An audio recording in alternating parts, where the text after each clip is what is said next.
Reddit, what's the most ultimate petty revenge you've seen or been a part of? You youngins here might not believe it, but back in the early 90s, supermarket cashiers had to type every price in by hand. I was at a Vons in San Diego, walking toward the only open check stand with a single bottle of soda in my hand. Suddenly this hobbity-tobbity lady with a cart stacked to the top flew out of one of the aisles like a freight train and cut me off.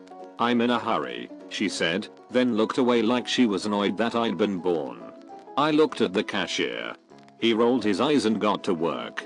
5 minutes later she's walking out the door and it's my turn. "You're good," says the cashier. I put your soda on her tag. Damn, that felt good. Personally, one of the most satisfying here. As a cashier this warms my heart. Edit, former cashier. I think this is how fist bumps got invented. Can confirm. This moment was so powerful that when the fist bump was performed it radiated both forward and backward through time. Fist bumps perceived to have occurred prior to this event were actually a result of the effect preceding the cause. I used to deliver pizza for Domino's. It was my last shift and there was this house that was always rude. I called to ask what the house looked like and they said I gave you the address and hung up, never tipped, etc. I got to their house and they gave me a check for 1 cent less than what the total was. I said I am going to need the extra penny. They grumbled off and took their time hoping I would give up, but I just sat there holding the pizza. They finally came back all pissed off and gave me the penny. Note that they had no intention of tipping. They gave me the penny and I chucked it out into the street and left. They saw me do it. It was satisfying. Holy shit, imagine their faces. Yeah, they probably went to get it back. I delivery drive, and we have this problem house these two girls live at that always try and underpay, and play it off by accident. We have been delivering to them for well over a year, sad lol. Anyway, one of the drivers had enough of their bullshit and said to them, "You know, you're almost $1 off, but I can tell you need it, so I'll let it slide." They definitely were pissed but still order from us quite a bit. I would have eaten a slice of their pizza and said, "You didn't pay for this piece." I occasionally deliver pizza as a part-time job. There is a customer that tends to pay with a big bag of change. I don't mean a bag full of quarters, I mean a bag full of dimes, nickels and pennies. Since his meal typically costs about $20, the bag usually weighs several pounds. It is a total pain to count out all of the change, so typically drivers will just assume that he has the correct amount and leave. Usually, he has just enough or maybe a few cents over. I don't think it is an innocent thing either, as he usually gives the bag of change with a shirt-eating grin. It is such a pain that most of the drivers know his address by heart and avoid going to his house if at all possible. I was having a bad night, and by the luck of the draw got this dude's house. I remembered reading a post on r/petty revenge involving someone paying in a checkout line with a bag of change, and I knew I could use a similar method to take my frustration out on this guy in the pettiest way possible. I pulled up to his house and left the pizza in the car. I rang the doorbell, and when he answered I saw the large bag of change in his hand that I knew would be there. He asked where his pizza was, and I said, "New policy, sir. Gotta count it out before we can give out the pizza," so I sat down on his doorstep and started to count out all of the change. At one point, I even asked if he could turn on his porch light, because I was having a hard time seeing. He did end up sitting there while I counted out the entire bag of change, even though it took about 10 minutes. He ended up being about $1 over, so I started picking up pennies to give him his change back, when he said that I could keep the rest as a tip. When I gave him his pizza, he sheepishly told me sorry and then shut the door. The whole situation was incredibly awkward, and to my knowledge he hasn't ordered pizza from us in a while. Oh well. I thought you'd break the pizza into itty-bitty pieces, put them in a bag and give it to him. But it looks like you're a better person than I am. I thought he'd grab the bag of coins and beat the man with it. But it looks like you're a better person than I am. Especially if the dude normally smiled while handing over the coins. Bitch, how do these coins feel? There was this kid, about 15, who cut in line in front of me at the supermarket. When he wasn't watching I broke his chocolate bar while still inside the wrapper. Later I saw him cycling by, opening his bar, and half of it fell out. He got pissy and I chuckled. Now this is petty, much better than the guy shoving his dad's toothbrush in his mass. Love it. Wait, what? Knew a crazy kid in elementary. Kid jumped across the table and tried to choke me out. I got suspended because I instigated it by saying he was cuckoo for Cocoa Puffs, when that's the only thing that kid ever talked about and was wearing a Cocoa Puffs shirt that day. Senior year of high school, kid was in my design class. Needed to get a C or better on the final. Over the year I found out the kid was taking my work off my shared drive. High school IT was dumb and each kid's folder was public, and copying it.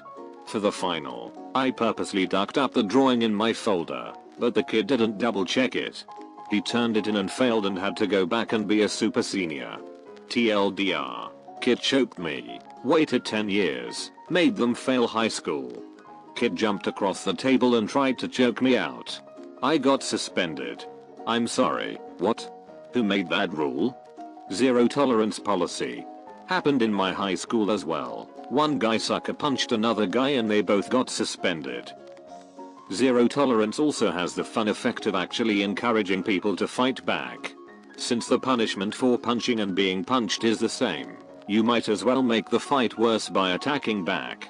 Zero tolerance for violence rules in most schools mean that if there's a fight, anyone involved in it, even if they're a victim, gets suspended. Further proof that the educational system is being run by idiots. This girl in 5th grade used to copy off my tests every single time. One day I noticed her pencil had no eraser, so I wrote in all the wrong answers, then started to erase them all when she was done. The look on her face was absolutely priceless. I got 100%, she got 0%. Duck you, Amanda. When me and my ex-fiancée were having a bunch of arguments after we broke up, I got tired of her constantly texting me about nonsense. So I called, insert phone carrier, to have them cut off service to her phone that I paid for in the middle of an argument. Brilliant. You never reinstated it, right?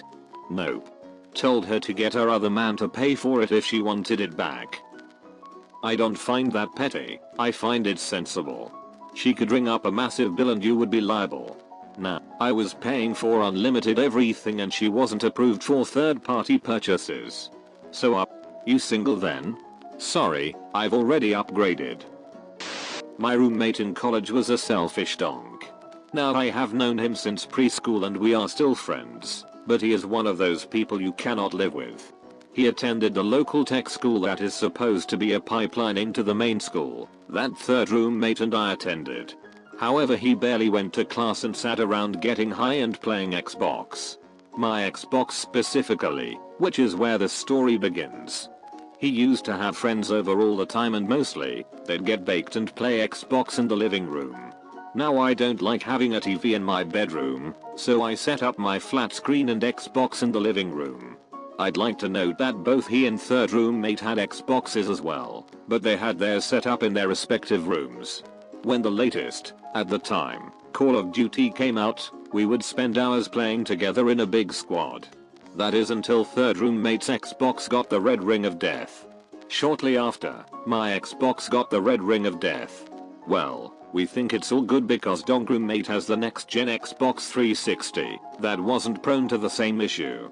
We'll just move his Xbox out to the living room, so we can keep playing Call of Duty Zombies. The response third roommate and I got was, and I quote, "Nah, I don't want people playing it all the time because it will probably break. Plus, what if you and third roommate are playing it, and I want to play by myself?" We were livid. How could he spend all that time using my stuff and not extend the same courtesy? At the time, I had supplied the router for the internet in the house, which meant I alone had the admin password. I also found out you can block specific MAC addresses. Well, guess who couldn't connect to Xbox Live when he wanted to play online? I would turn it on and off sporadically over the next few weeks.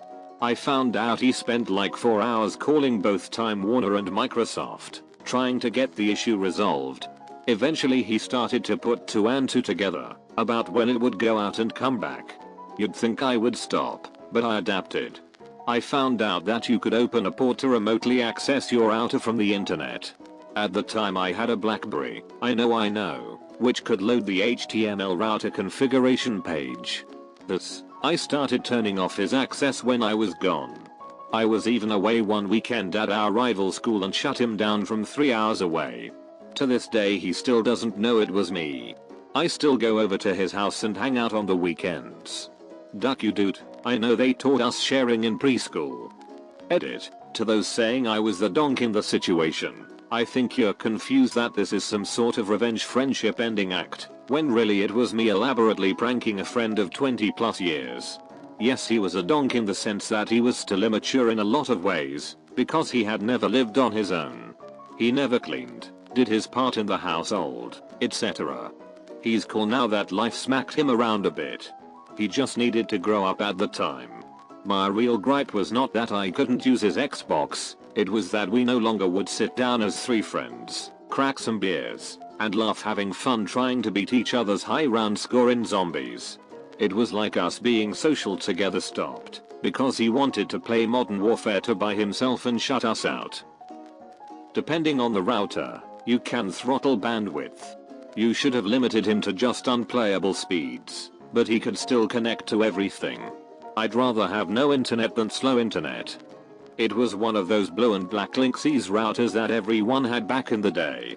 I wasn't as tech savvy then, or else I would have tried something like that. Watching him get lag killed over and over, until he rage quit, would have been ducking poetic justice. If you'd done that, you could suggest that moving it to the living room would give better reception or something, and unthrottle it when he tried it. Separates the petty from the ingenious.